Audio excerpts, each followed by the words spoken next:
Selamat pagi, terima kasih atas waktunya. Pada kesempatan kali ini, kelompok kami akan mempresentasikan mengenai daya saing produk UMKM kreatif. Sebelumnya, izinkan kami memperkenalkan diri terlebih dahulu. Perkenalkan, nama saya Putri Lestari dengan NIM 19075111163 dan rekan saya. Baik, perkenalkan nama saya Niputu Arista Maharani Putri dengan NIM 19075111172. Materi pertama mengenai pengertian UMKM kreatif. Pengertian UMKM kreatif sendiri adalah jenis usaha mikro, kecil, dan menengah yang mengintensifkan informasi dan kreativitas dengan mengandalkan ide, gagasan, maupun pengetahuan baru dari sumber daya manusia sebagai faktor produksi yang utama yang kemudian dikembangkan lebih jauh lagi. UMKM kreatif sedikit berbeda dengan UMKM pada umumnya, di mana UMKM kreatif dibutuhkan ide-ide baru untuk memulai sebuah usaha. Sedangkan UMKM pada umumnya dimulai dengan menjalankan atau meneruskan ide bisnis yang sebelumnya sudah ada.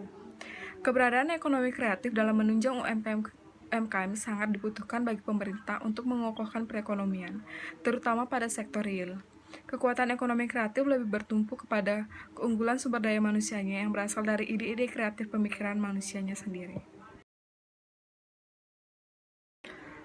Materi yang kedua mengenai daya saing produk UMKM kreatif. UMKM kreatif memiliki peranan yang sangat vital dan strategis dalam pembangunan dan pertumbuhan ekonomi, tidak hanya di negara-negara berkembang seperti Indonesia, tetapi juga di negara-negara maju.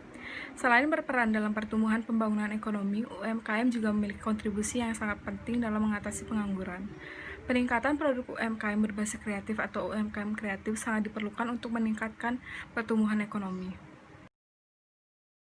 Keberadaan UMKM berbasis kreatif di beberapa negara memiliki posisi yang berbeda-beda sebagai penggerak perekonomian. Di negara-negara maju, posisi UMKM berbasis kreativitas sebagai pendorong utama pertumbuhan ekonomi. Namun di beberapa negara berkembang, keberadaan UMKM berbasis kreativitas memiliki peranan yang masih cukup rendah dalam pertumbuhan ekonominya dibandingkan dengan sektor lainnya. Yang pertama yaitu usaha mikro kecil menengah berbasis kreatif di UK yang dimulai diidentifikasi dan dipetakan persebarannya pada tahun 1998 untuk menentukan strategi dalam mengembangkan keberadaan UMKM tersebut. Pada tahun 2005, UMKM berhasil menyediakan 1,8 juta kesempatan kerja dan mengungguli UMKM berbasis kreativitas yang ada pada semua negara di Eropa lainnya. Keberhasilan UK dalam mengembangkan UMKM kreativitas tersebut karena adanya penghargaan besar serta perlindungan kreativitas dan inovasi yang dimiliki oleh pelaku UMKM, seperti perlindungan terhadap penciptaan ide baru dalam melihat peluang atau permasalahan, gambar, simbol, desain, ekspresi budaya, produk baru, dan teknologi baru dalam melakukan bisnis. Perlindungan terhadap kekayaan intelektual atau kreativitas dan inovasi di UK berupa kapasitas perlindungan terhadap hak cipta dan nilai ekspresif. Ternyata berpengaruh terhadap kemajuan dan perkembangan UMKM berbasis kreativitas di UK.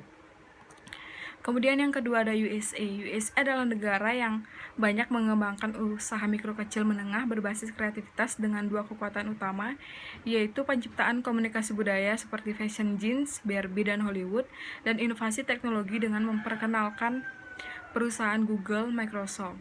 Perkembangan pasar UMKM berbasis kreativitas di USA yaitu adanya kekuatan aglomerasi dan peraturan perundang-undangan. Aglomerasi ekonomi memusatkan beberapa aktivis ekonomi UMKM berbasis kreativitas dalam satu kelompok sehingga kekuatannya akan lebih besar. Pemerintah USA mendukung secara tegas UMKM berbasis kreativitas melalui undang-undang atas kekayaan intelektual yang memberikan perlindungan atas munculnya produk-produk tiruan. Kemudian ada usaha mikro kecil menengah berbasis kreativitas di Eropa yang memiliki perbedaan untuk di Eropa Barat sendiri dan di Eropa Timur. Perkembangan UMKM berbasis kreativitas di Eropa Barat lebih memimpin dibandingkan UMKM berbasis kreativitas di Eropa Timur yang masih pada tahap primer. Hal ini dikarenakan di Eropa Timur terdiri dari negara-negara sosialis di mana perekonomian diatur sepenuhnya oleh negara. Namun secara umum negara-negara di Eropa telah memiliki strategi dan kebijakan khusus untuk mengatur UMKM berbasis kreativitas yang berbasis hak cipta. Semua karya yang diciptakan dilindungi oleh Undang-Undang Hak Cipta. Selanjutnya ada UMKM berbasis kreativitas di Jerman yang dilindungi juga dengan perundang-undangan yang mengatur penciptaan ide dan inovasi pada UMKM tersebut. UMKM berbasis kreativitas digolongkan menjadi 5. Yang pertama yaitu audiovisual, kemudian buku, sastra dan pers, seni dan desain, arsitek dan iklan, dan yang terakhir pertunjukan dan hiburan. Jerman juga mengalami kesuksesan dalam UMKM berbasis kreativitasnya. Hal ini didukung oleh 3 hal, yaitu yang pertama peluang historis, kemudian keberagaman budaya, dan yang terakhir keseriusan dalam mengembangkan sumber daya manusia.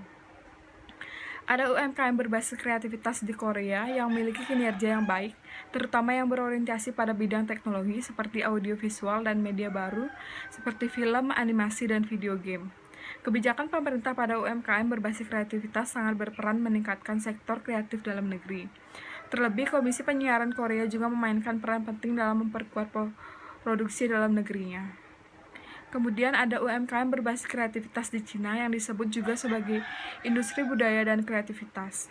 UMKM berbasis kreativitas di Cina mengandalkan keterampilan dan bakat-bakat masyarakat Cina yang kreatif dengan menggunakan teknologi yang tinggi untuk menciptakan serta mempromosikan sumber daya budaya melalui pengembangan dan penggunaan kekayaan intelektual, sehingga menghasilkan produk yang memiliki value added yang tinggi.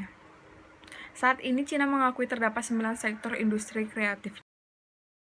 Kemudian ada usaha mikro kecil menengah berbasis kreativitas di Jepang yang terinspirasi dari UMKM berbasis kreativitas yang ada di UK. Pemerintah Jepang sangat mendukung keberadaan UMKM sebagai negara yang mengedepankan hak intelektual atau Haki. Pada tahun 2002 di Jepang didirikan Dewan Haki untuk melindungi kekayaan intelektual pada UMKM berbasis kreativitas yang antara lain berupa properti industri yaitu paten, desain dan produk, serta hak cipta yaitu mengenai musik, seni dan sastra. Kegiatan promosi produk-produk UMKM berbasis kreativitas di Jepang diserahkan pada perusahaan-perusahaan swasta. Kemudian ada UMKM berbasis kreatif di Singapura yang juga terinspirasi dan mengadopsi pemetaan UMKM yang ada di UK. Usaha mikro kecil menengah berbasis kreativitas di Singapura dikategorikan dalam 3 kelompok, yaitu yang pertama seni dan budaya, kemudian desain, dan yang terakhir media. Pemerintah Singapura melindungi UMKM berbasis kreativitas dengan Undang-Undang Hak Kekayaan Intelektual dan mendidik konsumen untuk menghormati kreativitas, serta melarang adanya pembajakan terhadap kreativitas. Kemudian UMKM di Indonesia UMKM berbasis kreativitas menyumbang 4,7% PDB nasional pada tahun 2006 dan tumbuh sebesar 7,3% pada tahun 2007. Pada tahun 2008, UMKM berbasis kreativitas di Indonesia mampu menyerap 3,7 juta tenaga kerja. Meskipun demikian, keberadaan UMKM berbasis kreativitas di Indonesia belum difokuskan. Fokus pemerintah pada keberadaan UMKM berbasis kreativitas di Indonesia ditujukan dengan adanya instruksi Presiden kepada Kementerian Perdagangan untuk meningkatkan industri kreatif, budaya, kerajinan. Baik, jadi di sini saya akan melanjutkan presentasi dengan materi ketiga, yaitu faktor internal dan eksternal dalam pengembangan produk UMKM kreatif berdaya saing. Pengukuran kinerja UMKM diperhatikan dari faktor internal dan eksternalnya. Namun, seringkali dalam 2 faktor tersebut terjadi masalah, dan hal itulah yang menyebabkan usaha dan bisnis mengalami naik turun. Faktor internal mencakup aspek-aspek yang menentukan daya saing perusahaan yang bersifat internal perusahaan seperti produktivitas dan inovasi. Selain faktor internal, UMKM juga mengalami masalah dalam faktor eksternal. Faktor-faktor tersebut diantaranya adalah sebagai berikut. Faktor internal yang pertama yaitu terbatasnya modal dan akses pembiayaan. Biasanya UMKM dijalankan oleh perseorangan atau keluarga. Hal itu menyebabkan terbatasnya modal yang digunakan dalam mengembangkan usaha ini. Yang kedua, kualitas SDM atau sumber daya manusia. Dalam UMKM, kualitas SDM atau pekerja sangat penting, mengingat bahwa SDM yang tidak memadai juga dapat menyebabkan UMKM berkembang dengan lamban. Yang ketiga, penguasaan teknologi yang rendah. Penguasaan teknologi yang rendah, terutama untuk usaha mikro dan kecil. Yang keempat, kesadaran untuk memperluas jangkauan pemasaran melalui e-commerce. Jangkauan pemasaran dari UMKM mayoritas hanya terbatas pada lingkup domestik pada lingkungan sendiri. Oleh karena itu, pemasaran e-commerce sangat diperlukan untuk memperluas jangkauan pemasaran produk. Yang kelima, lemahnya link usaha dan penetrasi pasar. UKM biasanya adalah unit usaha keluarga, karena itu mereka hanya memiliki link atau jaringan usaha yang kecil dan terbatas. Yang keenam, mentalitas pengusaha UMKM. Mentalitas di sini diantaranya adalah kesediaan terus melakukan inovasi, ulet dan tekun, mau berkorban waktu dan tenaga, dan bisa mengambil resiko. Yang ketujuh, rendahnya kepemilikan sertifikasi internasional atau nasional. Ketidaksesuaian tenaga kerja banyak dikeluhkan oleh UMKM, terutama yang membutuhkan keahlian khusus untuk menjalankan usahanya. Yang terakhir, kurangnya transparansi. Banyaknya jaringan dan informasi yang disembunyikan dari generasi yang akan melanjutkan UMKM selanjutnya, menyebabkan timbulnya kesulitan bagi para penerus untuk mengembangkan perusahaan tersebut. Selanjutnya adalah faktor eksternal. Yang pertama, iklim usaha yang belum kondusif sepenuhnya.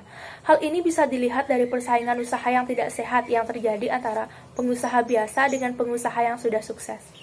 Yang kedua, pungutan liar. Hal ini bisa terjadi secara periodik dan bukan hanya sekali, misalnya sekali seminggu atau sekali sebulan. Yang ketiga, implikasi otonomi daerah. Dengan berlakunya Undang-Undang Nomor 32 Tahun 2004 akan berimplikasi pada pebisnis kecil, menengah maupun besar, berupa pungutan yang akan dikenakan kepada mereka. Yang keempat, sifat produk yang bertahan sebentar atau jangka pendek. Hasil produksi UMKM Indonesia biasanya memiliki kualitas yang kurang kompetitif di pasaran. Selain itu, produknya juga tidak tahan lama atau mudah rusak. Yang kelima, terbatasnya informasi yang dapat diakses. Minimnya informasi yang diketahui oleh UMKM akan berpengaruh pada kompetisi atau persaingan kualitas produk hasil perusahaan dengan produk yang dihasilkan oleh perusahaan lain.